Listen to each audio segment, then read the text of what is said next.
Test one, two, test. Pineapple. Pineapple. All right, how's it sound? Perfect. Perfect pineapple. All right. Ready when you are, sir. They don't know what the fuck they're doing. Do you understand that? It did not seem like things went well, and it seemed like Putin came in and steamrolled. Go America, dude. We are America. killing it across the world, huh? Heck yeah, America. Oh, What? America. You see, I What? got my shirt, my hat, I got my flag in the background. Dude, you've gone MAGA. I love it. No, Just out of I'm not curiosity, MAGA. Hold on. what? No. You cannot associate being pro-America with MAGA. You can, unfortunately. I said this a while No. back. I have a disc for disc golf that has the American flag, like that's the pattern on it, and like I call it my MAGA disc. Like whenever I see an American flag, I hate that, but when I see like if somebody's wearing an American flag shirt, like in my head instantly I'm like that's a Trump voter, like 100%. Not that Don't there's anything wrong with it, but it totally don't is. let them take that from us. Think they We're t all Americans. I'm an American, you're an American, we're all Americans. Yeah. Bernie Sanders is an American. There was We can't. I think it was the DNC convention, but there was a moment during the Kamala campaign where like flags were everywhere and and I loved it because it was like, yes, okay, the flag doesn't belong to one side or the other, Yeah. but I feel like that's kind of gone away again. So I don't know. No. We have to keep it. Like I'm holding on. You have a flag in your background. I have a flag in my Yeah. backyard. We're not MAGA. Okay. We're I mean, America. I would like to make America great, not again, but just great. I feel like it could be better than it ever has been. I'm a Yeah. MAG. I'm a Make America Great. You know what? I haven't watched this yet, but I've seen a few bits from it already, which was Okay. the Mark Maron Yeah, I watched the whole thing. It new was pretty stand-up. good. Okay. Oh yeah, I've seen a few bits that made me laugh. I was just like, it's pretty good. Yeah, I was like, solid. yeah, I kind of want to make America great again, but He started that off by being like, well, I didn't think he'd do it, but he's really doing it. He's making America great. I wish pretty he'd good. stop now, or he said something like that. It was pretty good. And yeah, speaking of making America great, Trump's in the process. We talked about on our last show how there was going to be a meeting between Trump and Putin uh, that coming Friday. So it's already happened. It was 3 days ago. Did you see any of the coverage from the Putin meeting? I know you were out camping. Have you seen much on it?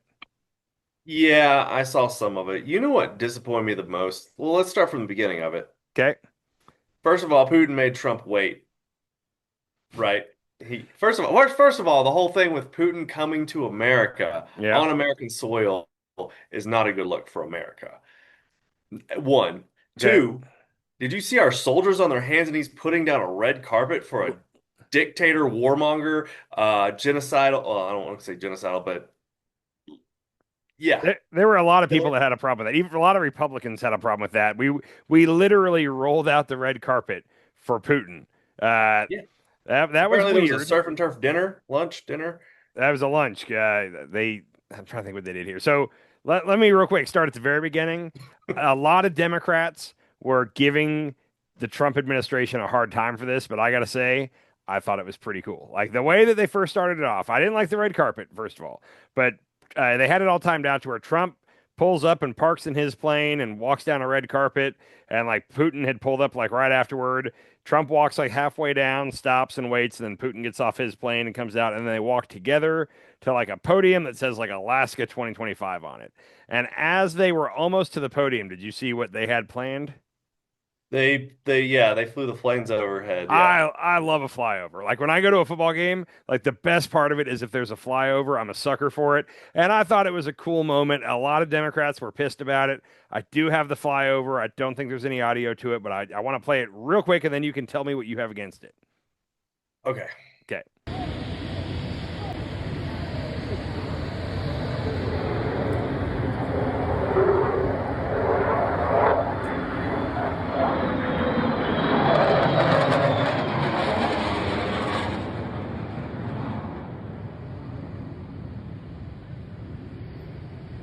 Yeah, I mean, not bad. And he's got his fighter jets in the background, it's intimidating. It should be intimidating for Putin, but I don't think Putin really gives a shit. So The one thing that I can say, like flying over with nukes was probably not. I don't believe that it had nukes on board.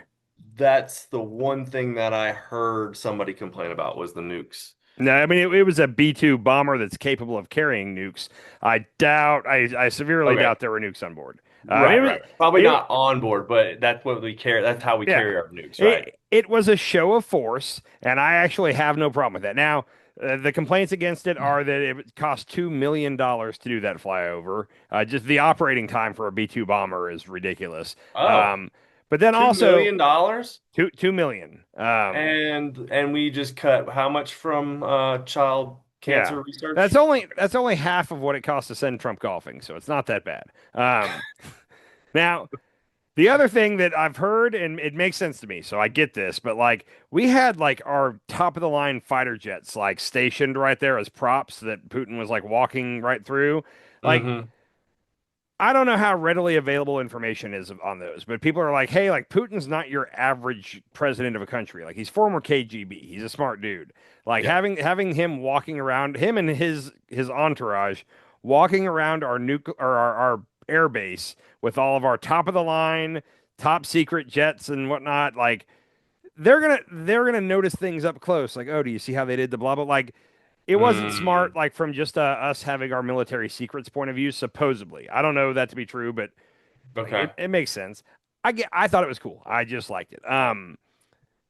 After that, they did a little photo op on the Alaska 2025, and then they went on to do. It was at one point they were saying it was going to be a one-on-one with Putin and Trump, and even Republicans were like, "No, bad idea. Do not let Putin go talk to Trump one-on-one. You know, it needs to be Witkoff and Rubio and whoever." So they did. They ended up changing it to that, and it was like Trump and like his top five people, and Putin and his top five people, and that was all off camera. So we have no clue how that went.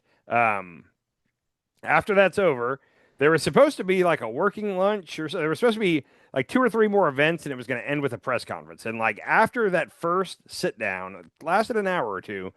They came out and they basically canceled like the second half of the day's worth of events and moved up the press conference and said, we're just going to do the press conference.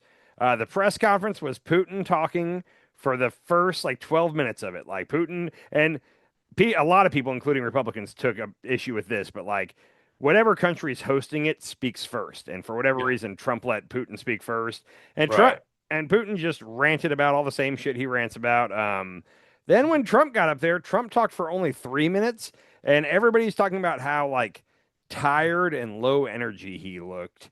And then he didn't take questions. Trump always takes questions, and he did not. It was supposed to be a press conference, and he would not take questions at it. So Well, this is like right after their meeting, right? right after their meeting. So Yeah. So real quick, something in that meeting happened. something didn't go well in that meeting. So real quick, just so that people don't think we're BSing here, I got a clip from Fox News. It's a little lengthy. It's about a minute and a half, but this is going to be the immediate reaction after President Trump spoke at the press conference and then didn't take questions and left stage. Here's how Fox News reacted to this. This joint news conference was anything but. It was not a news conference. There were no questions taken by either leader. Brett, is it safe to say, since he didn't come out and said there's a ceasefire, a cessation of violence, that that is something we didn't get all the way there? I mean, I think they would have led with it. It would have been the thing that they would have led with, that we agree to a ceasefire. We didn't hear it. And I think that could be disappointing. Jackie, I was surprised no questions. I was surprised no details on what progress was made. I think you and me both, Brian, and everyone else in this room was also surprised. There were a few things that were very unusual. You had Putin come out and address the press first. I mean, we are on U.S. soil here. Usually it is the leader of the country, the host country of a summit, that speaks first and addresses the room in their language. But Putin started right off in Russian, and we all had to get our headsets on and listen to him rattle off this diatribe. There was something that he said that was a little bit alarming, I thought, that seems like some of the things that he has done in the past, setting up false flags and that kind of thing, saying that we hope that Ukraine doesn't do anything to sabotage the progress that we made today, knowing full well that Ukraine has agreed to a ceasefire unconditionally for the last several months, and it has been Russia that has not agreed to a ceasefire. There were some things that Putin said that are always cause for concern. When he references things like root causes, I know. It's always a reference back to his ultimate goal of taking all of Ukraine. It did not seem like things went well, and it seemed like Putin came in and steamrolled, got right into what he wanted to say, and got his photo next to the president and then left. Certainly President Trump, who is the host and who is the president, would not want to, I think, enable something that would make him look weak. But we are eagerly awaiting to hear the background on that. At the very end there, when she says, like, certainly President Trump wouldn't want to enable something that would make him look weak. She's kind of saying that made him look weak there. Like, clearly that wasn't his intention. No. She said Putin came in and steamrolled. Trump got steamrolled. And then the other thing, leading up to the event, Trump was saying that like nothing besides the ceasefire was going to make him happy, right? he did a interview with Brett Baer on the plane, I believe, on the way there, and said that he wants a ceasefire. And he said, if Putin won't agree to a ceasefire, then I'll end it and I'll get up and walk. And, we're not going to keep talking if there's no ceasefire. Afterward, he's all of a sudden saying, well, actually, Putin wants to go straight to a peace deal, not a ceasefire. And that's actually better when you think about it, is to get a ceasefire. And we're going to get back to that whole ceasefire versus a peace deal here in a minute. But yeah, based off what Fox had to say, clearly didn't go so well. Dude, he's just getting played by Putin big time. So what do you think? There's all kinds of conspiracy theories, but what do you think happened in that meeting? And like the 2 hours that were off camera, because it was smiling and waving, and Putin even jumped in the Beast with Trump. So they were one-on-one for a couple minutes and like rode in the Beast from the tarmac to whatever building they did their little meetings in. So like they were all smiles when they got in the Beast. You have any thoughts? What do you think? There's different theories. I didn't see them come out of the meeting, but I heard like everybody that went into the meeting with him like came out looking like Trump did. Next video. Okay. So this is from MSNBC. This is Peter Alexander with MSNBC. What struck me, Jen, in particular, was really just the looks on the faces of a lot of the American delegation here. Caroline Leavitt, the press secretary, Steve Witkoff, who came into the room, then left quickly, then came back in. Leavitt appeared to be a bit stressed out, anxious. Their eyes were wide, almost ashen at times. Those were some of the sort of images that will stick with me as we leave here. This was not the way the president likes to do things. He likes to be the producer of this presidency. He got that in the first half of the day, but when he was behind closed doors with Vladimir Putin, it looks like he didn't come away with anything that he claimed he wanted. He said he'd go home unhappy if there was no ceasefire. They didn't declare one here today. So what do you think happened? There's so many different ways it could go. I've seen all the theories. Some people, there's some people saying like, oh, they got back there and Putin showed Trump that he has all the Epstein files and that if Trump does, and I don't believe that, but it's everything from that. I think the most believable thing is that they got back there and Trump's team had prepped him. Hey, we want a ceasefire. We're not going to, agree to give up this, and this, whatever it was. And I think Trump got back there with Putin and Putin started listening to his demands. And Trump was just like, yeah, no, okay, we can do that. And I bet his whole team was looking at each other like, what the fuck? He's giving up everything already? Like, negotiate. I think that's what happened is Trump got back there and just started agreeing with everything Putin was saying, and it freaked his team out. Yeah. There's something about. Well, I think Putin has something on Trump too. But I don't think he would. I don't think he would have said it in front of Leavitt and Witkoff and Rubio and all that. He would have saved that for one-on-one. Well, they all know what's in the Epstein files, and they're not. They're still on his side. I don't know. Like I don't think Carolyn Leavitt knows what's in the Epstein files. I think she does. I did. I think they would, for good reasons, they would give her. What do they call that? There's a word for that. Deniability. Nah, something deniability. Anyhow, plausible deniability. Yeah, plausible deniability. Thank you. I think that they probably purposely are leaving people out of that to where they're like, you never lied to the press. You didn't know. Yeah. Kind of okay, that could make sense. No, they're not that orchestrated. I'd like to think they are, but I mean, this whole thing was just a mess, right? Like you don't invite Putin to your country. I don't fully understand that. It could be right. I don't understand that, but like you bring him here, we're the home team. He's on our home court. Like I don't know. There's the whole like they had him on American soil, like and they had him in Alaska. It's not like they invited him to DC and had him in the White House. He was on an air base in Alaska. He's not allowed Right. to go. He can't go to any European country or else he could be arrested. He can't. Yeah. We talked about this last time. He can't fly to the Middle East because he'd have to fly over Ukraine and he could get shot down. If you're going to meet with him, there's only a couple places that work, and an airbase in Alaska was the most convenient. Well, it's like the Kim Jong Un thing or Kim Jong Il thing. He just wants a picture. He wants credibility. Yeah, yeah, Yeah. because he brings that back to his people, and like, oh look at the American soldiers putting on a red carpet for me. I Mhm. mean, this is amazing. Like, oh The man, media in Russia was ruthless Friday night. They were like celebrating that Putin just got everything he wanted and Trump backed down on everything. The Russian media was being ruthless. I didn't want to pull any clips because it was all translated. Um, hey, yeah. Well, the Russian media and they're run by Putin, right?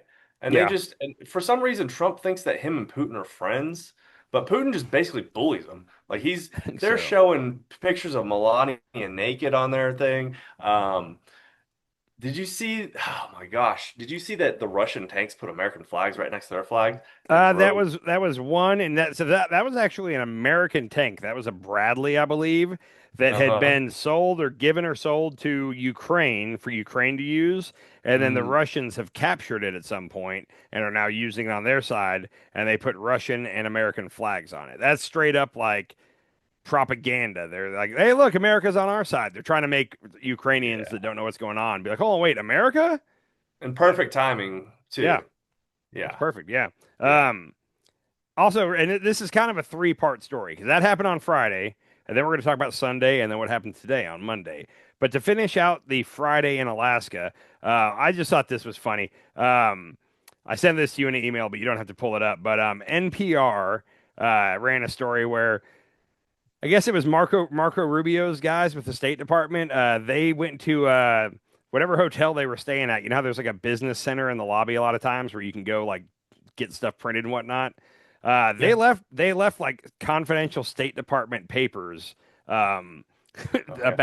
about the meeting with Putin, and they just left that on the printer. And a guest found it, and the guest sent NPR pictures of it, and I guess they turned it into the hotel staff. But yeah, from NPR, documents with sensitive details about the meeting between President Trump and Russian President Putin were left behind on a public hotel printer.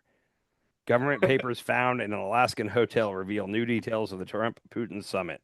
Anyhow, I just thought that was funny. We had Signalgate and then Do we this. know what happened with the what's in the papers? No, so NPR said they had pictures of them, but they didn't want to post or print it because it is classified material. But Mm, I guess they showed it to the State Department, and the State Department did verify that yes, those are real. Where did you get those? And then, oh, you guys left them on a printer. So between Signalgate and now this, let's just say that they've got some people in these departments that shouldn't be working there. And Signalgate was the head of the department, but this was probably some lackeys that work under Rubio that were told to make a bunch of copies, and they just left the original in the top of the printer. It happens; anybody could do that, but you just can't do that with like. And also, it doesn't just happen. I would think that there's a rule about making copies of classified material on a public printer, like. Yeah, Can't that be like hacked and whatnot? I don't know. I'm sure they should have their own printers, So scanner printer that they travel with if they need copies. I don't know. It depends on what it is. makes no sense. So real quick, so that was part one of all this drama with Russia in the past couple days. Part two, Rubio and Witkoff they were called out to do all the Sunday morning shows, and like the media coverage of this was bad for Trump. Like even right wing media was not happy with how Friday went. So like Friday night and all day Saturday headlines were bad for Trump. So Rubio and Witkoff go out to try to spin it. I didn't pull any clips from this, but their whole basic thing was kind of like, hey, don't believe what you saw on Friday. We're here to tell you that like we got some really big concessions out of Russia. We can't tell you what they are, but Russia, like we came to some agreements on some big things. Witkoff at one point said that Russia was okay with the U.S. having troops like a peacekeeping force, U.S. troops and NATO troops in Ukraine after the peace deal to maintain the peace, basically like a peacekeeping force along the border. Because if you got American troops standing in between Russia and Ukraine, Russia, you would think, is not going to attack again because they, kill Americans and bring us into it. And he said that Russia agreed to that. Russia came out like within an hour. Russia came out and said, "No way, no how, like no, like we do not agree to that." But his exact words is he said that it would be an Article 5 like security guarantee. Article 5 is with NATO, and that is basically an attack on one is an attack on all. If you're in NATO and you get attacked, everybody else has to come to your defense. That's only been instituted one time in the history of NATO. Do you know when that was? 9/11. Mm-hmm. So we're the only ones to ever call for Article 5, and every other country came to our aid like they're supposed to. But he said it would be a NATO-like or an Article 5-like commitment. Russia also said, nope, that's a deal breaker right there, no deal. So that was on Sunday. So they basically saying that like it would be Article 5 for Ukraine, like bringing Ukraine into NATO half-ish. So they wouldn't be in NATO, but they would basically have the same Article 5 protections, but not officially be in NATO. We should have brought them into NATO a long time ago. It's at this point, I'm going to say it's not going to happen. They missed the window. There was a window, and it was like 2012, and they didn't do it. So who was in office? Obama, yeah. It was 2014. It was called the Orange Revolution, I think, something like that. There was some revolution in Ukraine. But anyhow, so those two, Rubio and Witkoff, go on all the Sunday morning shows, make all these fantastical claims. Less than an hour after all that's done, Russia's out there saying, no, that none of that's true. That's bullshit. So kind of killed their momentum. Going into today, this is Monday. You have Zelensky flying in, and he, on his way, is stopping and picking up all these European leaders. Finland, Germany, France, the head of the EU. The head of the EU is a blonde chick that's like not bad looking, by the way. Yeah, there's a video where she kind of rolled her eyes at Trump today that you'll probably see somewhere online. But anyhow, so they all come. They all show up one by one at the White House, and Trump is not there to greet them. Trump was there to greet Zelensky. The White House called in advance and asked, will you please have him wear a suit? Like, just have him wear a suit this time. So he showed up in a black collared shirt and a black, like, blazer kind of, like, suit jacket, I guess. So he was more dressed up. He gets out of the car. But, so there's a story behind that. It was a fact. Some designer in Ukraine created that suit to basically say, fuck you. Like, I still support my troops. This is my basically FU suit because I did not see that, but I believe you. I didn't see that though. It's kind of interesting. But no, when he got out of the car, it's the first thing Trump said to him. He was like, "Oh, look at you! I love your suit," and like it was all props. They go into the first. It's Zelensky and Trump in the Oval Office, sitting in those god awful gold chairs with all the gold on the wall behind them, and they're doing a little media availability. And this is where it went wrong last time. This is where JD Vance, if you remember months ago, JD Vance started arguing with Zelensky, and then they were all arguing, and it just went south. So same kind of setup. The reporter that kicked that all off last time was a guy named Brian Glenn. He works for Right Side Broadcasting News. Do you know who his boyfriend, right? Yeah. His girlfriend is Marjorie Taylor Greene. He's got a punchable face, is all I'm going to say. I don't care for his face for whatever reason. But he, in the last meeting months ago, he was the one that said, how come you're not wearing a suit? Do you not respect the president? And like that was where things started to turn south. So today that guy's all smiles and he's like, hey, I love your suit. And Zelensky actually says, yeah, you're wearing the same suit as you were last time. Like I changed, you didn't. And people were laughing. It was good. I don't know if JD was in the room.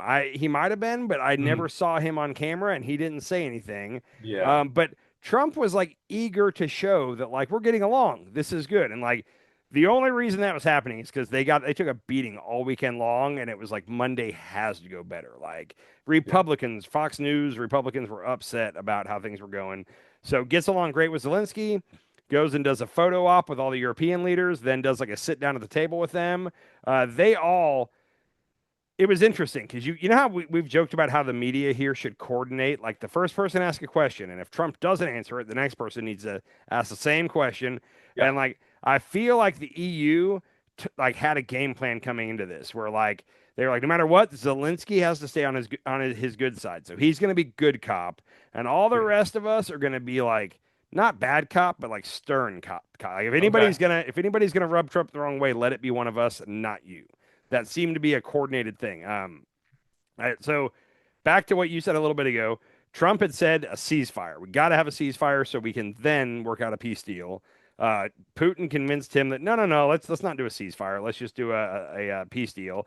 And Trump, for a day and a half, was tweeting like, "Really, we don't need a ceasefire. In the 6 other wars I stopped since I've been in office," which somebody finally had Grok fact check that, and anyhow, he hasn't stopped 6 wars. But anyhow, 6 wars. But so all of them, when they were doing their little go around and everybody gets to talk, they were like looking directly at Trump and were like, "Mr. President, like we need a ceasefire at the minimum. Like we're not going to have next talks. Like the next talks are supposed to be with Zelensky involved and possibly some European leaders and Trump and Putin." And they all basically said there won't be next talks until there's a ceasefire. That's the bare minimum he can do is a ceasefire so we can have talks to try to come to a peaceful resolution. Trump, they weren't rude at all, but they all kind of were pushing back on what Trump's been saying all weekend. And he didn't say shit about it. He just sat there and he's like, "Okay, I got it." And again, I think they had talks with him leading into this. So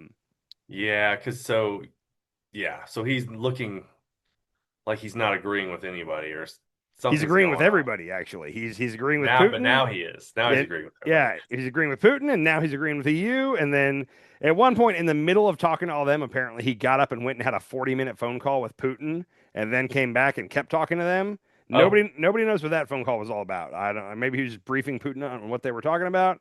Maybe they had some things that were like, "Hey, maybe Russia will go for this." I don't know. Let me go call them and see if they'll go for it. I don't know. I don't know what was going on.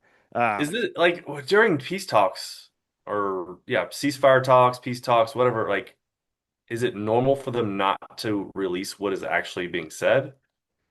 I don't know. Keep it under wraps? I don't think there's a normal for these situations. Like every situation is a thing unto itself. Like there's not like a standard way you do it. I think I don't know anything about this, but again today, Trump said that he's open to sending troops to maintain the peace. Russia came out tonight and said no. But anyhow,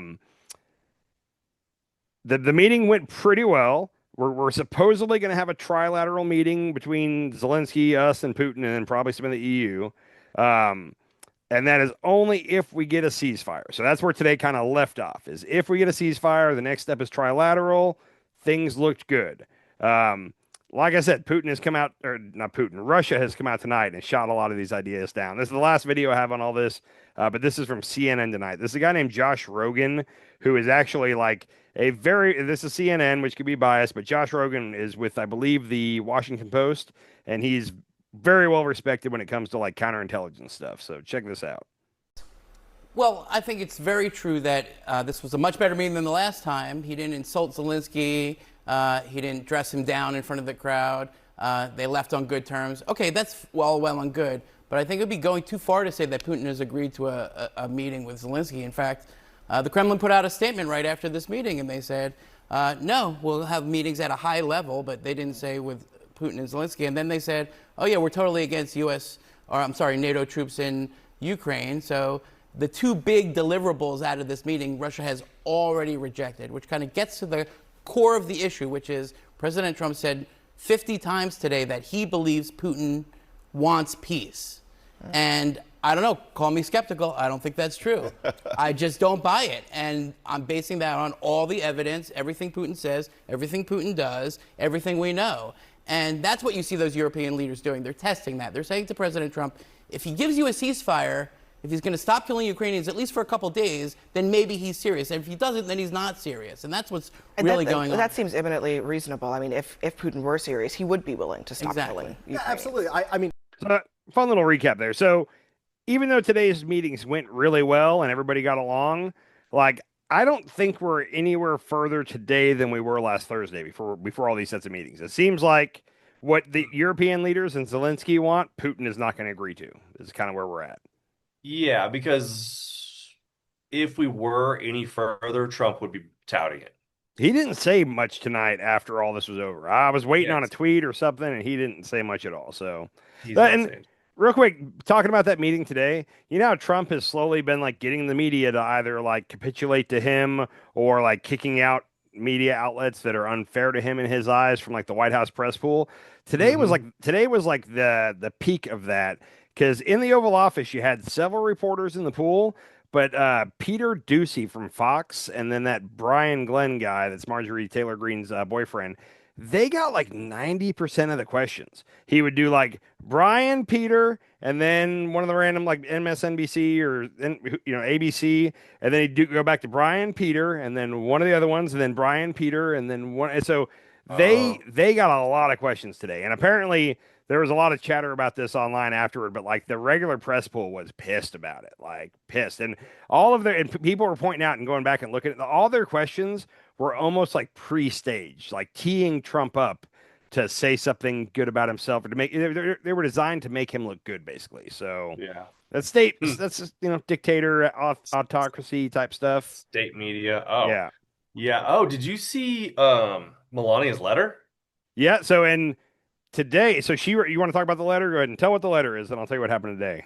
Yeah. So she wrote that letter talking about like how it was a letter from Melania to Putin. I think Trump hand delivered it to Putin at their meeting, and it was talking about somehow it got leaked. The letter got leaked. I'm guessing Russia leaked it, but I'm not sure. You might be right, but I don't think Trump. I think that Melania sent it after Friday's meetings. I think she sent it like Saturday or Sunday, and it was part of like trying to clean. It was trying to clean up how bad Friday went. And I think that like we released it. I think we sent it to Putin, but it was like an open letter to Vladimir Putin type thing. I think I'm not 100% on that. She was talking about like how the children, like these children do not have peace. Like please stop this war so that these children can get back to being children. Anyway, Zelensky brought it up first thing in the meeting today, and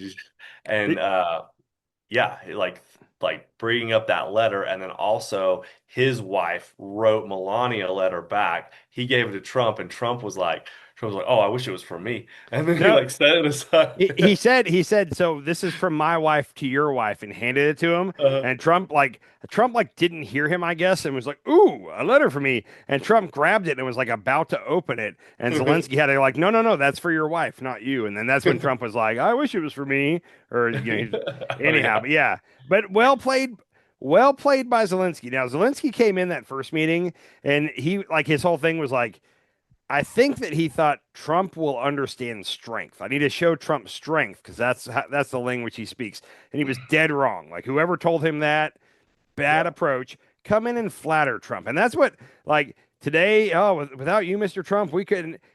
I'm sure it took a little bit of him swallowing his pride to do that, but also like that's how you're going to get. Putin is manipulating Trump. Let's manipulate him too. I can't say manipulate apparently, but like that's. Yeah. He's getting manipulated by all sides. So I thought Zelensky did a good job of that today. Yeah.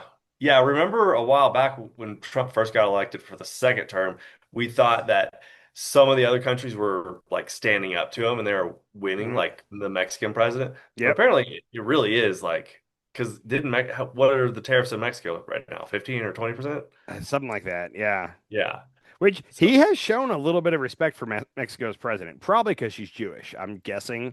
But like he hasn't said a lot of nasty things about her. I'm just gonna say, like I think he kind of, you're right, yeah. But I think Canada, same thing. They're standing up, and he's talking mad shit about them.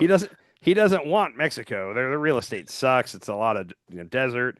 He wants Canada. That's what he wants. Wants Canada. All the logs is what he wants. So, oh man. Anyhow, we got to talk elections real quick because that popped its head up. Friday, when Putin was meeting with Trump, Trump came out afterward. He did an interview with Brett Baer on the way there, and then did like a sit down with him right after everything in Alaska on Friday. And one of the things he said is, I'm going to let him tell you because he's going to tell you better than me. But this is how Putin manipulates Trump. This is from Fox. Oh, Vladimir Putin said something. One of the most interesting things. He said your election was rigged because you have mail-in voting. He said mail-in voting every election. He said no country has mail-in voting. It's impossible to have mail-in voting and have honest elections. And he said that to me. It was very interesting because we talked about 2020. He said, you won that election by so much. And that's how he got it. He said, and if you would have won, we wouldn't have had a war. You'd have all these millions of people alive now instead of dead. And he said, and you lost it because of mail-in voting. It was a rigged election, but mail-in voting. So Putin sits down with Trump back there, and I'm sure probably right after that was like, hey, by the way, you won in 2020. That was totally rigged. It was the mail-in voting. You can't allow that.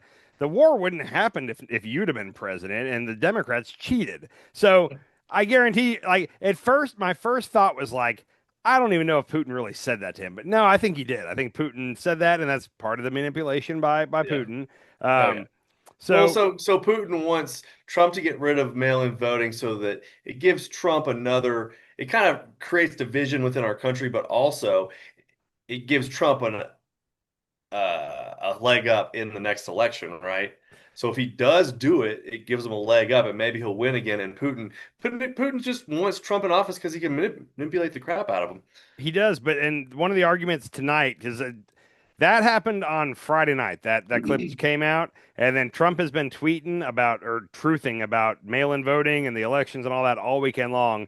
And last night and tonight, I've seen a lot of discussions on like the news, where they're talking about like if they did away with mail-in voting, it looks like it would hurt Republicans more than Democrats because there's a lot of old people that vote Republican and vote by mail. And like when you break down the last like 3 elections, more people voted Republican by mail than Democrat by mail. Now you can break it down state by state, and then it gets a little bit more like, oh, hold on, would it or not? I'm just saying it's not a slam dunk that it would be helpful for him to get rid of mail-in voting. It turns out, so maybe, but it's not a slam dunk. Well, if you get rid of mail-in voting, I mean, in some countries actually vote by internet, right? They vote by internet, and if we get rid of mail-in voting, you have to vote in person. Then you have to create a holiday around voting, and you have to allow people the day off so they can go and vote, right? Or make sure that every state has, because like my state has early voting. I think there's 2 different Saturdays you can go early vote. Not every state has that. So if you're not going to allow for mail-in or internet, then you need to have enough early voting to where people with jobs have a chance to truly vote. So that'd be the first thing. Now, real quick. In that video, he said that Putin said it was because of mail-in voting, and no country allows mail-in voting, blah, blah. Okay, there's 30 countries in the world that allow mail-in voting. Guess who one of them is? I'm going to guess Russia. Russia. Putin signed a thing allowing mail-in voting in 2020 because of COVID and has not taken it away yet. So they have mail-in voting there. He's just screwing with American politics. Putin doesn't care because he's just going to stay in office for forever. And I didn't pull any of this. I should have. But Trump was tweeting all kinds of crazy shit. He's going to do away with, in fact, so this is just one of his posts from over the weekend, but I'm going to read a little bit of this. I'm going to lead a movement to get rid of mail-in ballots. And also, while we're at it, highly inaccurate, very expensive, and seriously controversial voting machines, which cost 10 times more than accurate and sophisticated watermark paper, which is faster and leaves no doubt. Okay, right there, the voting machines make the tabulating of votes way faster. If you got to go through and hand count, we're talking days. And he always says, we should have paper ballots so we can know who won the same day as the election. And it's like, nah, who believes that? If it was all hand counted paper ballots, it would take days. I don't understand his thing there. And then also, I should have written down what it was, but like Article 1, Section 4 of the, I just made that up, but like Article 1, Section 4 of the Constitution, like specifically gives the control of how voting happens to each state. So like there are no federal laws for how voting goes. So anything he's going to try to do at the federal level is going to get shot down in court. It's clear as day in the Constitution. And that's how we prevent widespread cheating is it's the voting is handled at the local level to prevent somebody from being able to manipulate all the states. So it's a good thing. What he said, all others gave it up because of the massive voter fraud encountered. We will begin this effort, which will strongly be opposed by Democrats because they cheat at levels never seen before, by signing an executive order to help bring honesty to the 2026 midterm. Speaking of all the Democrats cheating on elections, the final Dominion and Smartmatic lawsuit got closed. I think it was today. Did you see what happened with that? No, I didn't. Fox had to pay like $787 million to Dominion and whatnot.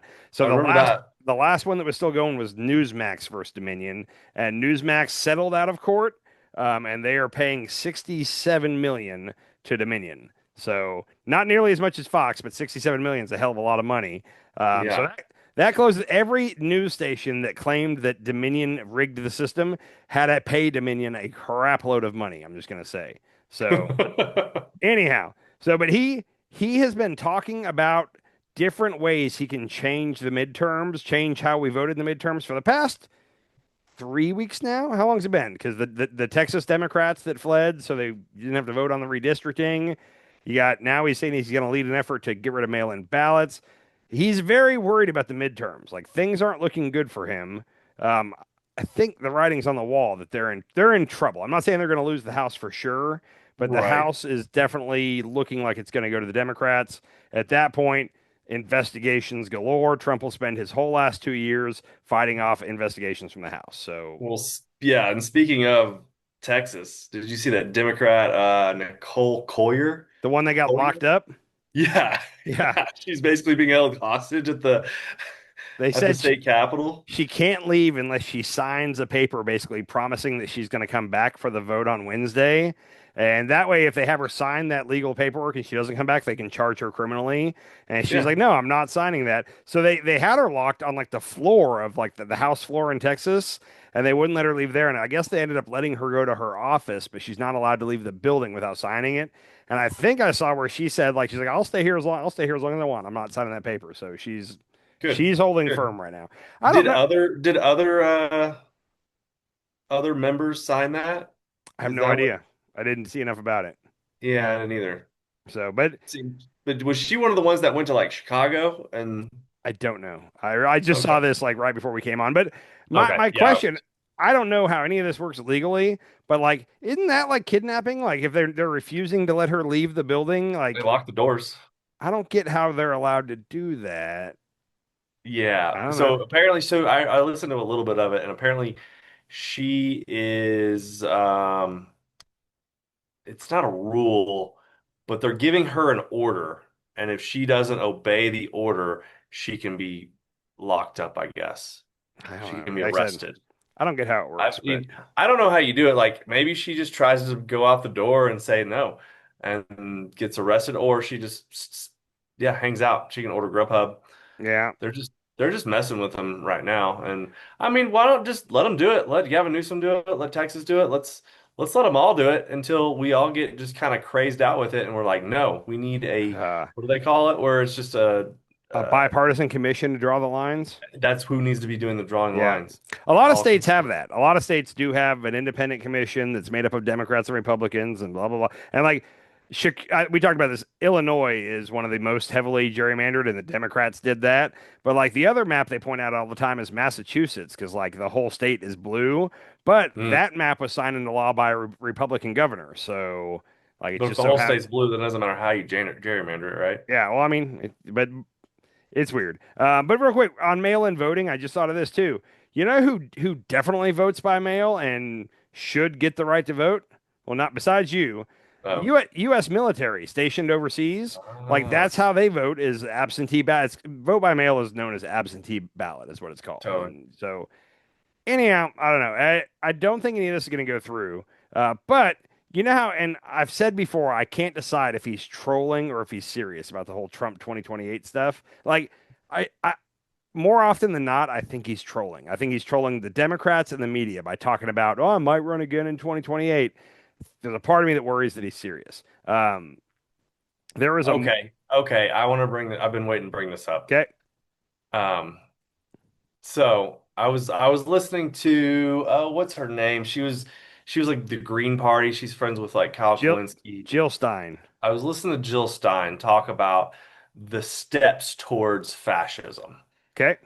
And she Hold on. she Can said, I say that it was Jill? It's kind of an older lady with like gray, but almost like platinum hair. Mhm. Okay. Yeah, I don't give a shit what she says. Every time she runs for president, she takes votes from the left. She's always the third party that takes like 1 or 2%. And twice now, you can make the argument that she is the reason we've had Trump is because Jill Stein. I'm just going to throw that out there. So screw her. Go ahead. Okay, you don't like her, but she was talking about authoritarianism, or the steps to fascism. The first step is authoritarianism. The second step is totalitarianism, and then fascism, right? And that's when we're into fascism. Okay. And right now, she's saying, and she's not the only one saying this, that we are fully in an authoritarian state right now. Okay. And her argument is when you forcibly coordinate the narratives of law firms, the media, universities, and now he's doing it to the media, to the museums. Now this is where it like really comes in because you start changing you start creating an alternative history. Like he's took out didn't he take out like the January 6th riot thing out of the what was that? The One of the big museums. Smithsonian. Smithsonian. Yeah. Um, so that's the first step is authoritarianism, and we're fully involved in authoritarianism government right now. Now he's starting to dabble with Totalitarian. totalitarianism. Thank you. Yeah. I'm reading it and it's so long. Anyway, a totalitarian dictatorship. And she's talking about when he's bringing in the military, overriding local police with the military, and expanding detention centers across the country. Yeah, like, and this is totalitarianism, and he's working on that right now. And once like at a certain point, if he's got all major cities with a big military force there, then I mean that's totalitarianism, and I think that's when we enter fascism, right? So all those things you said, I would say right now we are at attempted totalitarian dictatorship or attempted whatever. Yes. It's not fully, he hasn't done it yet. He's trying to. If he had his way, the whole media would be bending to his will, all the museums would, and all the cities would be allowing him to have federal rule over the cities. He's trying to, he hasn't achieved it yet, is where I would say we are. We're in authoritarianism right now. I'm going to say we're in attempted authoritarianism right now. He hasn't been successful yet. He's been pretty successful. I mean, how many law firms bent the knee to him? 9. How many media companies paid him so that like for just nothing? 3 or 4. That's 3 or 4 major ones. Yeah. He took how many questions the other day from only his people? Today, you mean? Today, yeah. Yeah, I mean, like I said, he sprinkled in a couple from the real media, but it was mainly his 2 guys. Universities are starting to bend the knee, and the museums are starting to bend the knee. Again, so, 3 or 4 universities have. There's a bunch that haven't, and the only museum that has is the one that he pretty much controls, the Smithsonian. If all the museums across like DC, with him sending in federal troops and the guard and all that, DC. He kind of legally by the Constitution, he does have the right to do that. Now, if he sends them into another city that's not DC, like what he tried to do in LA, like that's going through the courts right now. If the court turns around and says what he did in LA was totally legal and he can do it anywhere else, then we're screwed. But if the court rules in favor of California and says he wasn't supposed to be able to do that, then we're still safe on that for a short while. What if they say he's not supposed to do that and he does it anyway?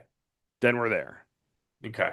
Yeah. So we're almost there. We're so close to there. We're almost to authoritarianism, and he's already starting to work on totalitarianism. Yeah. He's trying. He's trying very hard to do all those things. He hasn't succeeded yet. He's getting way closer than I thought anybody could, and there's a chance he might succeed. He hasn't succeeded yet. And I think fascism, the last step is him controlling the voting, the elections. Yeah. It would make sense. And he's trying to do that. I mean, he's trying to do that too. So he's fully trying to become a fascistic dictatorship. And when people look back on his first term, it's like, well, but the system held. I've heard so many Republicans say, well, yeah, he talked about it, but the system held. It's a good system and it held. And like, this is a true test now because it's like, oh man, the system is barely holding on right now. Like he could he could overpower the system pretty easily. So yeah. No, I don't disagree with all the stuff you're saying. I'm just saying we're not there yet. It's looking like we're headed straight towards it. Yes. Yeah. We're not there yet. How many months has it been? 7 months. Yeah. That's where we're at. 7 months. Real quick on the Trump 2028, just I want to get that out of the way. Did you see the part of his meeting with Zelensky today where he talked about 2028 a little bit? Say that one more time. Sorry. Did you see the part with Zelensky today in the Oval Office where he talked a little bit about running in 2028? Oh yeah. So in Ukraine, and Republicans have been saying for the last couple of years, they're like, he's a dictator. He refuses to have elections. And here's the thing. This makes sense if you think about it. When your country is being occupied by an invading force, like it's like 20% of Ukraine is occupied right now. How can you have an election? Those people can't go out to vote. And even if they could go, let's say they do go out to vote, they could have a gun to their head saying, hey, vote for the pro-Putin candidate or whatever, or else. So you can't do it while you're being occupied, basically. But they brought that up today to Zelensky and Trump, and his reaction was kind of hysterical. This makes me think he is trolling us about 2028. But check this out real quick. Upon peace, God willing, we get peace. Are you open to holding an election in your country? Yes, of course. We are open for election, yes. We have to do safety circumstances, and a little bit we need to work in the parliament, because during the war you can't have elections, but we can do security. We need, we need a truth, yes, everywhere, in the battlefield, in the sky, in the sea, to make possible for people to do democratic, open, legal elections. So you say during the war you can't have elections. So let me just say 3.5 years from now. So you mean if we happen to be in a war with somebody, no more elections? Oh, that's good. I wonder what the fake you like this idea? No. Speaking of news, I think he throws shit like that out there because he knows that the media will grab onto it. So I don't think he wants to leave either, though. I mean, he's gonna have that new ballroom, the new jet, like he's not gonna want to leave the presidency. I think there is some truth to it. That's what scares me, but I also think he's trolling. Both things can be true at the same time. He's trolling everybody with it, but also he kind of wants to do it. And if he finds a way to do it, he's gonna try. Yeah, I think you're right. Let's see here. You got something for me here? Yeah, I'm gonna share this with you for a second. Oh my God, there's so long left. So bad. I was talking to my mom about this weekend when I was in Texas, and at one point she was like, how much longer do we have? And I was like, 3.5 years. And like, she looked like she wanted to cry. She was like, no. And I was like, yep. We have 1,250 days, 51 minutes, and 44, 43, 42 seconds. Oh my gosh. Can you get like a tear off calendar that we can put on the wall behind you back there to keep track of it? I should. That would be perfect. Hey, did you hear about this? This is one of those crazy. Okay, are you ready to talk a little Israel conspiracy? I should start with that. Okay, yeah. Okay. Did you hear about this guy in Vegas? This Israeli, what was he? He was the head of a division of Israel's National Cyber Directorate. Apparently, he works directly for Netanyahu. Did you hear about this? Did we talk about this last time? No, this just happened over the weekend. Okay. So this guy's name is Tom Alexandrovich. He is, like I said, head of a division of Israel's National Cyber Directorate, something like that. Directorate's the word. He was in America to meet with the FBI in Las Vegas for whatever reason, to meet with X, formerly Twitter. You know how this is hysterical. You know how everybody was mad that the Twitter files, where it was like, oh, Facebook was reaching out to Twitter and asking them to take down certain tweets that said this or that. Well, Israel, it was meeting with X and asking them to take down certain tweets that are basically Israeli conspiracy. So this guy was in town to meet with the FBI, to meet with X about tweets they want removed. And then he'd had those two meetings already, and he was set up to meet with the NSA today, Monday it would have been. And he's got the weekend in between. So he's in Vegas, right? What do you do when you're in Vegas?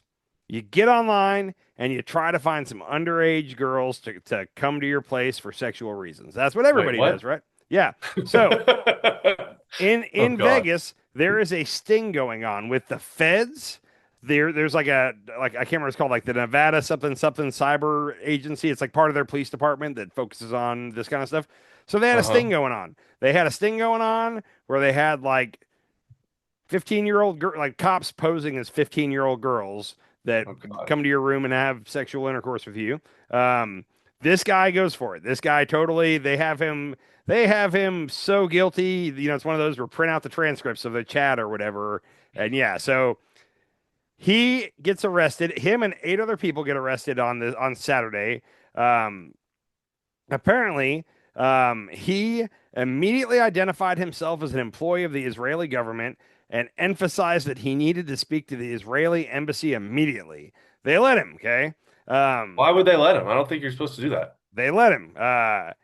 He was released the next morning, not on bail or anything, just let go, and was on a plane and back in Israel by like 7 hours later. Like he is What? safely in Israel now, and he's not coming back. There's so many twists and turns in this. So some New York Times or Washington Post, one of those papers, got some evidence that like apparently like the Trump administration, not Trump himself, but somebody in the White House, like that guy called the embassy, who got a hold of Bibi, who called the White House, and the White House made a call to somebody in Nevada and was like, "Hey, let that guy go." Like that guy's Israeli. He's basically Israeli intelligence, I guess you would say. I mean, he works in the Israeli government, I guess.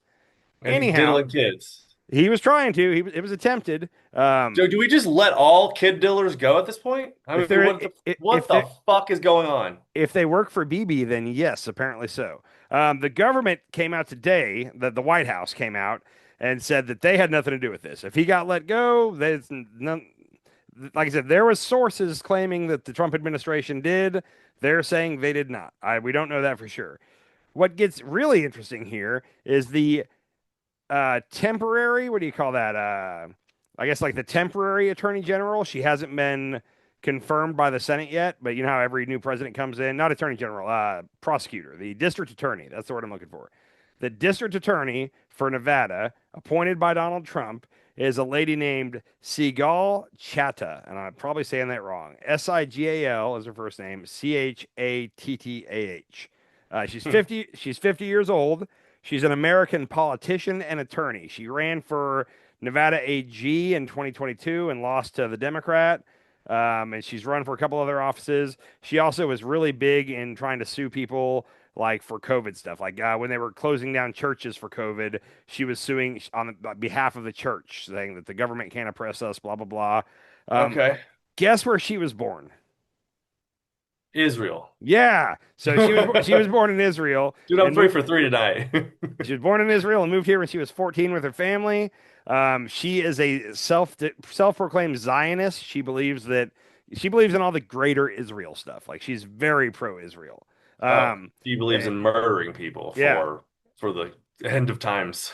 Trump nominated her to be the temporary district attorney pending confirmation in March. The senator from Nevada, Jackie Rosen, came out at the time and was like trying to get everybody's attention. He was like, "Hey, like this lady can't be the district attorney out here." Like he listed a lot of things.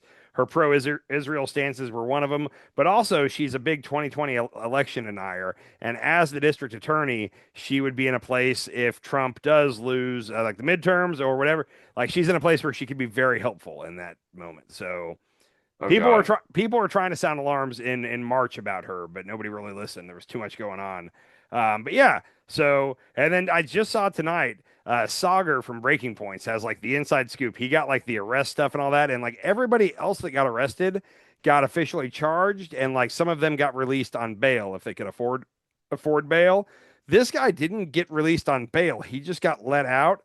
And normally, if you're releasing somebody pending charges, you take their passport so that they can't leave the country. Yeah. They did not. They did not take his passport. They did not make him pay bail. They just hopped on a plane straight back to Israel. Did he do commercial or private? I don't know. I don't know that part, but that's a little weird. Like, what are we doing here, guys? No, like, he broke an American law. Yeah, he needs to. Yeah. This is This is wild. Isn't that weird? Like, and again, like, so I don't know if they're overplaying how close to Netanyahu he is, because I've seen some stuff that like he works directly under Netanyahu, and like Netanyahu, like they know each other well. I don't know if that's true or not. And this is another like, isn't Ghislaine Maxwell Jewish as well? Her father was supposedly Mossad. Okay, so they're British. Her father, Ghislaine Maxwell, her father ran like basically the equivalent of the National Enquirer, but in Britain. And like that's a handy guy to have if you're Mossad and you want certain stories to get out or not get out. So he ran a couple different newspapers, but they were all like kind of like the tabloids. Like he didn't run serious newspapers. Yeah, but the tabloids kind of helped Trump in the first election. 100%. And when her dad died, he was given like a Mossad state funeral. Like, so Yeah. that's where it kind of confirmed that, oh, he was definitely Mossad. Anyhow, Yeah, and Epstein. Who else? What other diddlers are coming from BB's inner circle? I don't know. I wonder this Is Diddy part of this? Diddy and Diddy. I Oh don't shit. I don't think Diddy's Jewish. Oh, you know what I found out today? I went down a weird rabbit hole and I Okay. started listening to P. Diddy. Hold on, like you're listening to his albums or like a podcast? Yeah. I went on Spotify. I Okay. started listening to some of his music. Remember, there's one song P. Diddy did with R. Kelly. Okay, that's a great combination there. Hold on, I got. Yeah. So there's a great combination, right? And dang, I should have this pulled up. If you're playing music, we can't play it at all. Yeah, I'm not gonna play it. Yeah. I'll look it up here in a second. I think I took a screenshot. Yeah, interesting enough. Just an interesting little tidbit. Yeah, and hey, I'm going to say something here that I have no knowledge if I'm correct or not. I want to make that very clear. I'm talking out loud here without doing any homework. I wonder if there's something culturally with Jewish people and underage women. And the only reason I say when you said like what other Jewish people have done this, like Woody Allen. Do you know much about Woody Allen? He was a film director Oh back. yeah.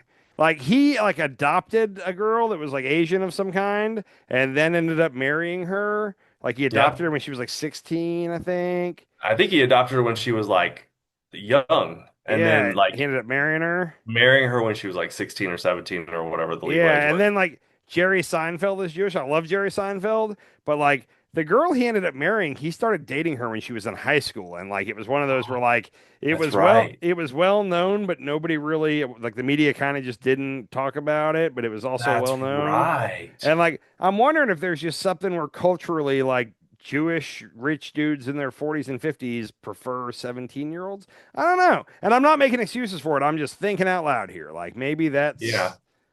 And you might be onto something. We yeah. need to figure this out. The song is called Satisfy You. It's a pretty Okay. decent song, but Diddy and R. Kelly together and on a song. Sounds about right, man.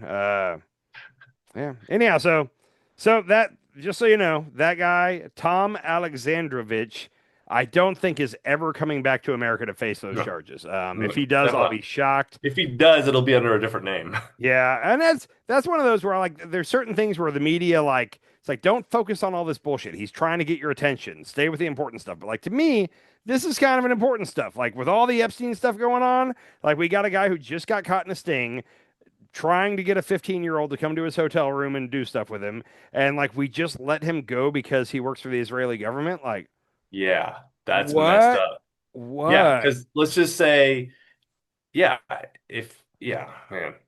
Yeah. You don't give people leniency like that. No country gives another country leniency like that. Not that I can think of. I don't. Yeah. That doesn't make sense to me. Anyhow, I got two things left for tonight, but I haven't let you go much. You got anything you want to talk about tonight? I talked about a little bit of it. Oh yeah, I got one thing that's Okay. really great. Have you been paying attention to Gavin Newsom's ex? This is one of my two things that I have remaining tonight. Okay. So All right. Did you have stuff pulled up? I do. I've got some stuff for you here. Okay, First of all, I'll let you run with it. Yeah. Gavin Newsom, and he has his own account, but then there's like the Office of Gavin Newsom account, and whoever's running that, he must have like hired some comedy writers or something because it's too funny to be him. But like props to him for letting probably some younger kids go with this. But he has been doing. In fact, you can pull it up so you can see it. But he has been doing these tweets. Where he's basically mocking Trump. Let me get one pulled up here so I can take a peek at it. Oh, they're so good. But I just pulled a random one, but in all caps, Donnie J and Caroline Levitt will have their little hands full in quotations today. Whoops, I, Gavin Christopher Newsom, America's favorite governor, many say, will host the greatest press conference of all time. The maps, in quotes for no reason, will soon be released. Very much anticipated. It goes on, and then he ends it with Thank you for your consideration, or thank you for your attention to this matter. GCN is initials. So he's just straight up copying Trump, and like it's funny. Dude, it's funny on a lot of reasons, but like it's apparently getting under Republican skins big time, and like that's what's even funnier about it. I don't think they understand that he's mocking Trump. I really don't. Like it seems obvious. I got a clip from Fox News about this real quick. Check this out, and then we'll talk. The other thing is, or at the debate, the other thing for me is that for the last week, Gavin Newsom, and why am I giving him advice? You have to stop it with the Twitter thing. I don't know where his wife is. If I were his wife, I would say, "What? You are making a fool of yourself. Stop it. Do not let your staff tweet. And if you're doing it yourself, put the phone away and start over. And if you really, he's got a big job as governor of California, but if he wants an even bigger job, he has to be a little bit more serious." They all know what he's doing. Couldn't that all be applied to Donald Trump? If she had changed the name there, Gavin Newsom for Donald Trump, what are you doing? What isn't your wife like? Stop doing this. You have a country to run. Like everything she said there could have applied to Trump, which it makes me like, I wish that there had been somebody there right after that to say, okay, well then how do you feel about Donald Trump, his Truth Social, whatnot? Yeah. So that was a Republican only yes, panel. I don't think there were any Democrats on that panel, but like, what is he doing? If he's the governor of a big state, and if he wants a higher job, he can't be acting immature like this. It's exactly what Donald Trump does 15 times a day.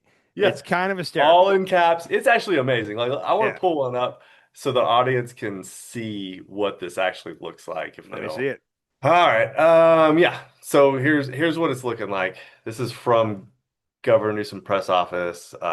Donald, all in caps. Donald, Tiny Hands, has written his autobiography this morning. Unfortunately, low IQ. He spelled it wrong. Beta.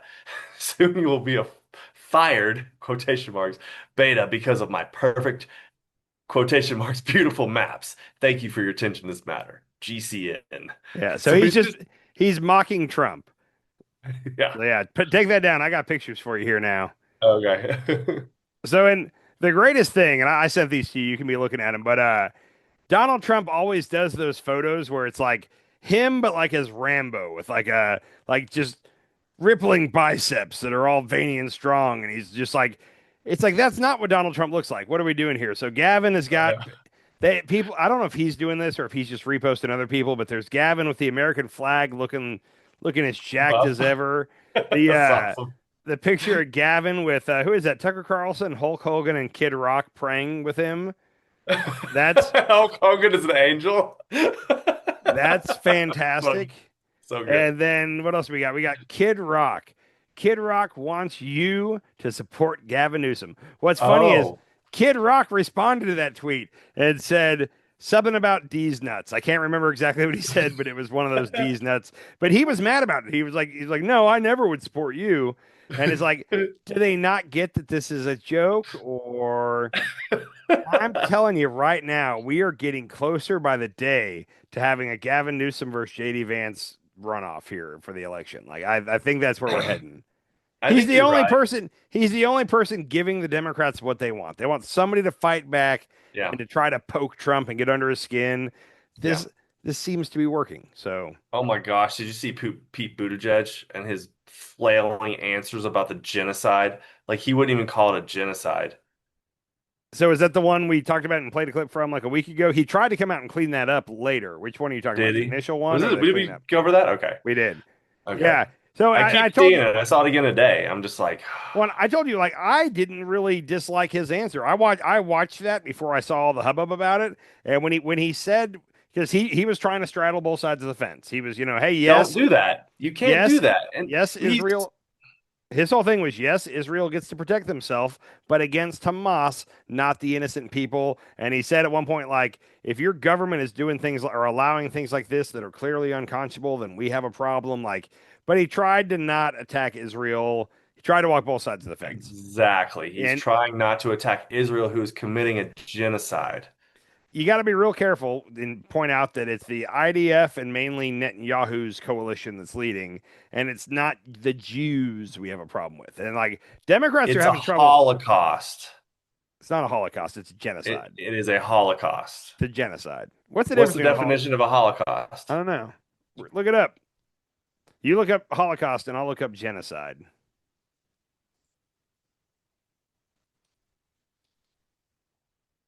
All right, a genocide is the deliberate killing of a large number of people from a particular nation or ethnic group with the aim of destroying that nation or group.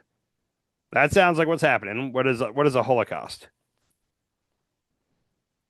Holocaust, destruction or slaughter on a mass scale, especially caused by fire or nuclear war.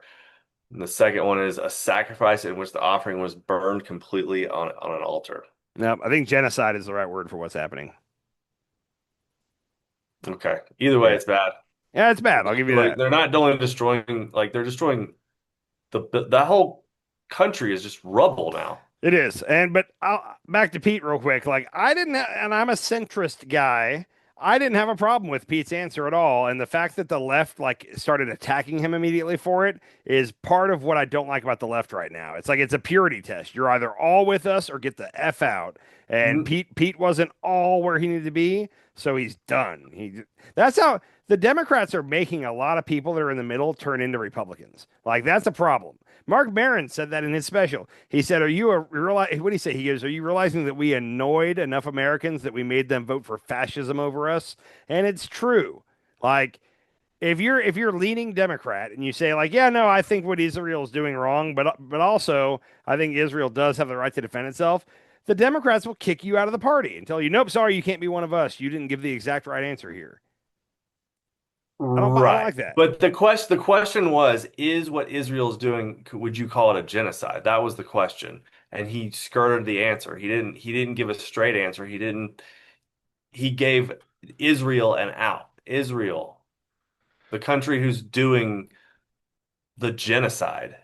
They've taken more than half of the Gaza Strip at this point. They've occupied pretty much, or I guess they're going in now to occupy all of the north. They're going to get Gaza City. Yep. This is okay. So at this point, this is down to a fourth of Gaza's left. Probably. And the West Bank is what you should be focusing on because they're swallowing up the West Bank while we're all looking at Gaza. They're taking more and more of the West Bank too. Yeah, yeah. And these poor people are just, they're all dying, the children. This is where we need to stop it. And nobody's doing anything about it. Yes. Nobody is doing anything about it. A lot of people are writing some very stern letters. That's about it. I'm just saying that's about where we're at. People are making the president of France made a very strong statement saying he doesn't like this, but they're not doing anything. Yeah, I think these people who are pussyfooting around the edges are just they're all going to get thrown out of office. That's why I was disappointed with Pete. I think that people are going to start getting voted out. Chuck Schumer. Chuck Schumer needs to go, right? Yeah, Chuck Schumer needs to go, but because he's old more than anything. Hakeem Jeffries? No, because he's writing stern letters to Donald Trump, the fascist. That's why he needs to go. Remember, he wrote him a letter with 8 very tough questions, is what he said. Yeah. Did we get a response of that? What were those? What were the answers? No, he never responded. Hey, no. I saw this thing today, and it was Americans overestimate the size of minority groups and underestimate the size of majority groups. And this was it had a lot of stuff on here. But what percentage of Americans would you say are Jewish? It's 1%, less than 1%. So they did a survey on this, and the estimated population was 30% of Americans are Jewish. Really? Yeah. In reality, it's 2% of Americans are Jewish. 2%? Okay. Yeah. So, and it's one of those where it's because in my mind, I want to be but he's got to think about, if he's going to get elected, he needs to have the Jewish, vote to get elected. And it's it's 2%. It's not really as big a deal as people think it is, I guess. No. So maybe it's the because there's the Jews, but then there's a strong section of America that's just really pro-Israel because they're Christian. Oh my gosh. I don't know what section that is. Not only Christian, but evangelicals. Yeah. They want the rapture to come, and apparently that can't happen unless all the Palestinians are eliminated from greater Israel, I guess. Dude, I might have something. I might have something for you, but I'm gonna save this for a little bit. But I'll tell you off air. It's okay. Kind of funny, but it's about Yeah, I read a lot about the evangelicals today. Okay, save it. Next time, let's do. You can lead the episode with that. Okay. Yeah, prepare some stuff for me. Dude, we have not told anybody to like and subscribe yet. Oh man, okay. Like and subscribe, please. What did we get on our last episode? Do you have any clue? I didn't even look. Like 38 or something.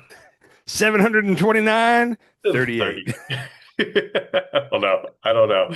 Like, subscribe. Follow us on Instagram. Hey, I am posting a lot of stuff on our Instagram account now. I've switched over. I'm posting dead babies on our Instagram story now.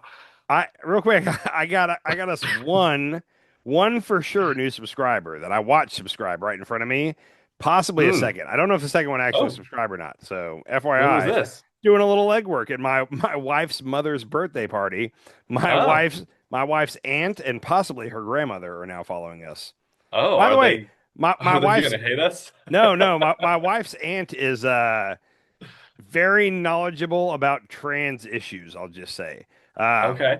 So I even told her, I said, hey, when things like this pop up in the news, me and my buddy are not prepared to talk about it at all. So would you come on and like explain to us? So we got somebody like that in the stable now. If anything happens and we need somebody to explain something to us, like she was a teacher. Okay. This is, you know, when Republicans talk about like the woke teachers are trying to turn all the kids trans and all that, you know, that kind of thing.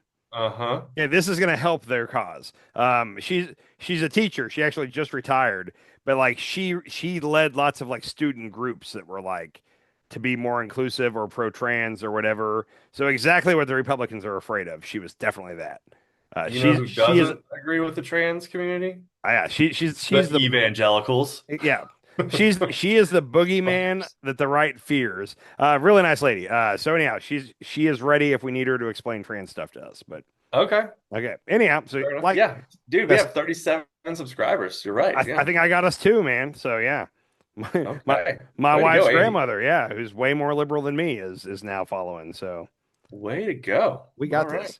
Anyhow, to finish out the night, I know you got sick and tired of me constantly talking about tariffs and inflation. But I just got one clip I want to play, and then we don't have to say much about it. But we got the new PPI numbers last Friday. This is just before. This really got buried by how bad Trump and Putin did. Like, if Trump hadn't had a meeting with Putin, this would have dominated the whole weekend news cycle. But luckily, it came out right before their meeting. So here is Maria go ahead. Okay. Before we play this, I want to fill in the audience on how I came to know about this number. Okay. I was fishing. I was out fishing in my kayak. I heard, or on my paddleboard, and I heard I'm on assignment. And like I seriously fished 2 days straight, 14 hours a day, maybe 16 hours a day.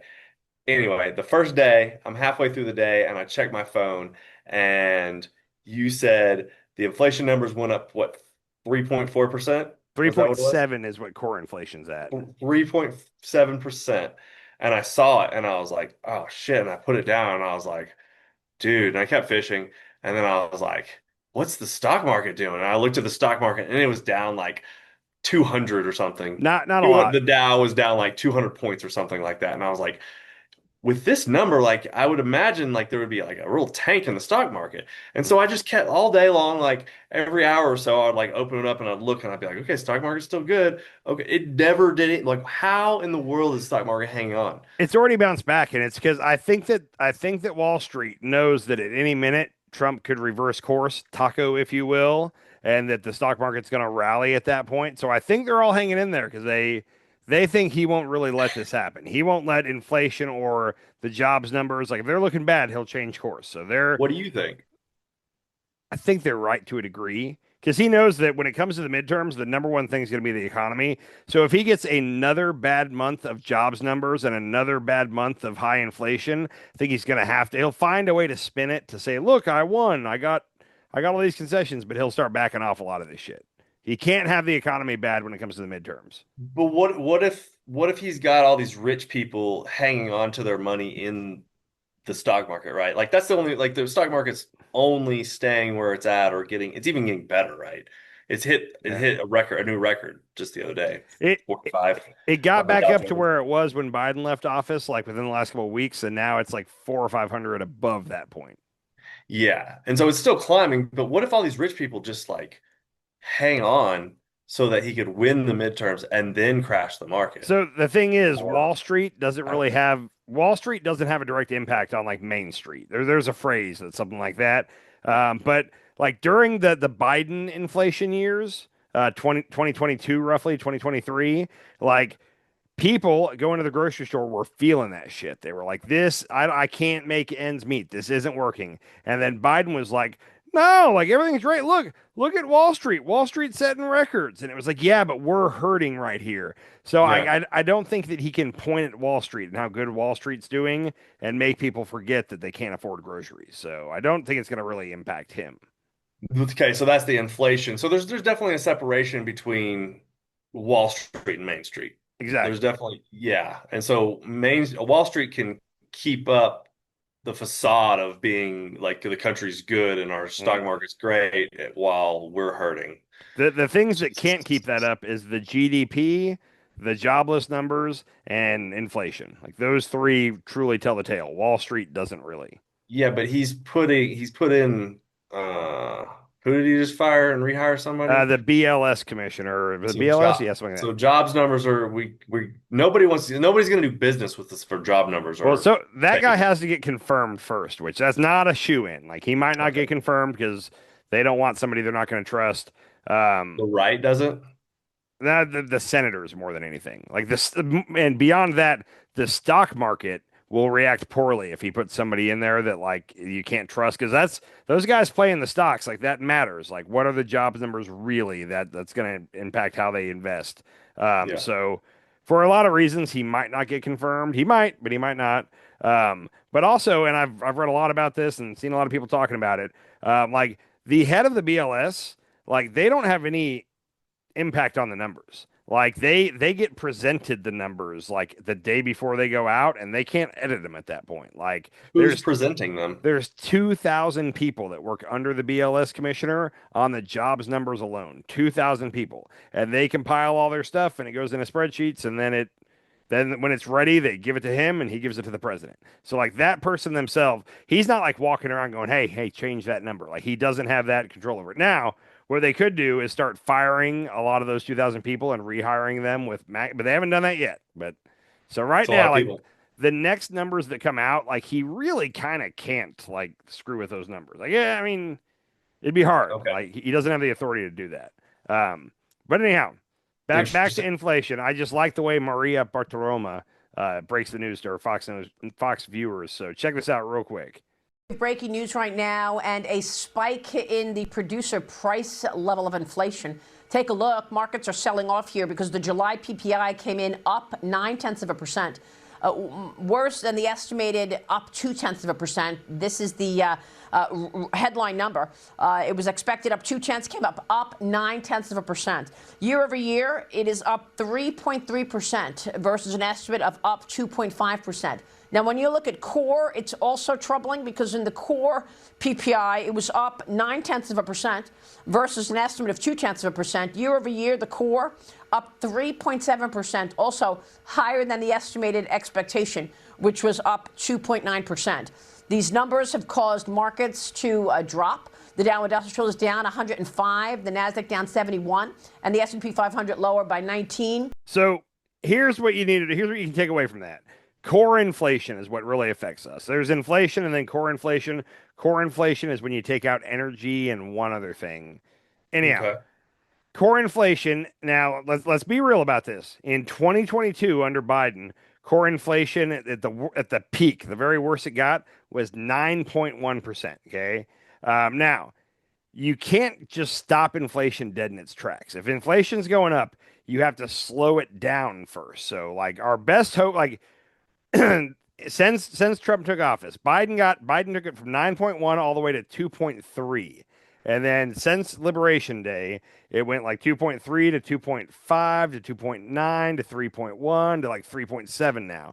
So it's gaining speed every month we go.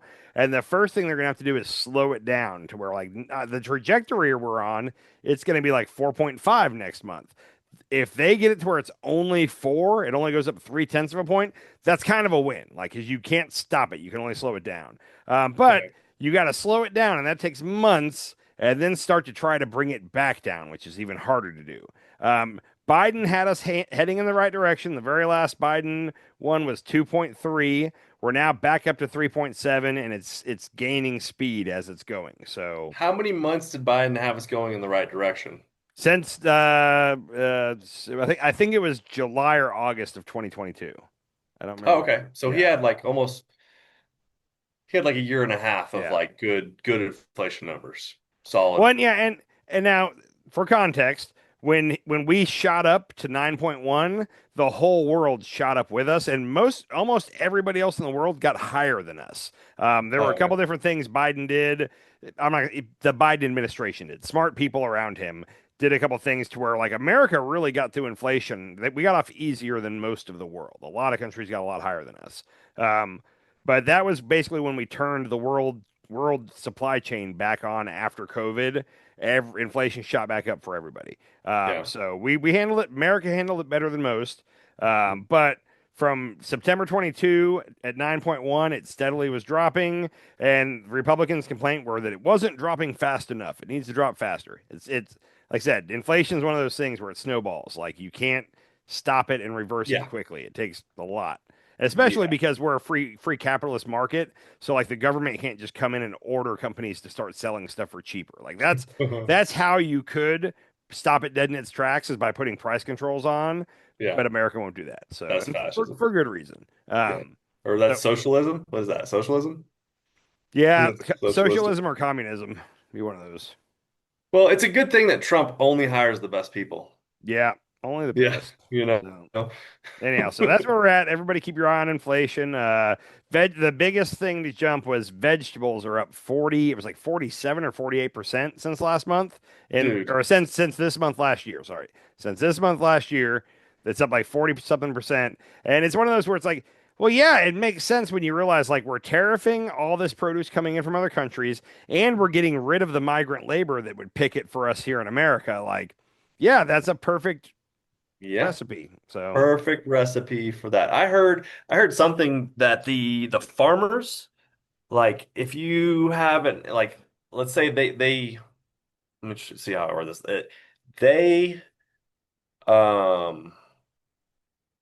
They price their produce, like the farmers make a certain amount per acre, right? Okay. This upcoming season or quarter or however they decide to do it, the farmers are going to lose $1 per acre. Trump will probably step in and subsidize them to make up their losses. Yeah. That's what he did when he did the trade war with China in his first term. They immediately started boycotting buying like soybeans and other stuff that we make here in America. And then he took the money we were getting from the tariffs and basically turned around and gave it to the farmers. So like we weren't like he was taking money from our importers and giving it to the farmers, and it was a whole deal. So yeah, if the farmers start to lose money, he'll help them. It depends on who you are. If you're a Trump voter, which most farmers would be, he's going to help them. Yeah, maybe. Maybe not. Maybe not. He doesn't seem to want to help anybody. I mean, he's getting rid of. Are you kidding? He's helping all the people in DC. I mean, they're saying that like just getting rid of SNAP is what's kind of causing these farmers to like go into. So why don't you just pay SNAP so that you could like he just messed everything up. Like this is what happens when you like wipe everything clean and then or try to wipe everything clean and start fresh with everything new. It's one of those, and I feel like Republicans are worse at this than Democrats, but maybe I'm wrong. But like the law of unintended consequences, like I feel like nobody ever thinks this stuff out. Like if you're a big corporation and you decide, hey, we're gonna make this big change, wouldn't you put a group of people, like get some people to study it and hey, game plan this out? If we do this, what would the downstream effects be? What are some things we're not thinking of? Wouldn't you think that most big companies or governments would do that? Yes. And it's like, hey, it sounds good. Like, yeah, let's cut back on SNAP. We have too many able-bodied Americans who could be working, but are gaming the system and not working to get SNAP benefits. They should get back to work. Okay. I understand that. I can get behind that. But then like they didn't think about like the downstream consequences. Like, oh, overall there's going to be less money to buy food at the grocery stores, and that's going to affect people that make food in America. Like that should have been one of the first things that whoever they put in charge of researching what would happen, they should have identified that. Maybe they did, and Trump just said, "I don't care." I don't know. Children are going to starve, and yeah, I mean this. Okay, here's a man. Trump is. I'm thinking that Trump is the pandemic of 2025. Okay. Like everything's like going back to 2020. So this says U.S. small farm bankruptcies surged to 173 in the first half of 2025, the highest since 2020. Saw that. You did see that? Yeah. Yeah, it's crazy, man.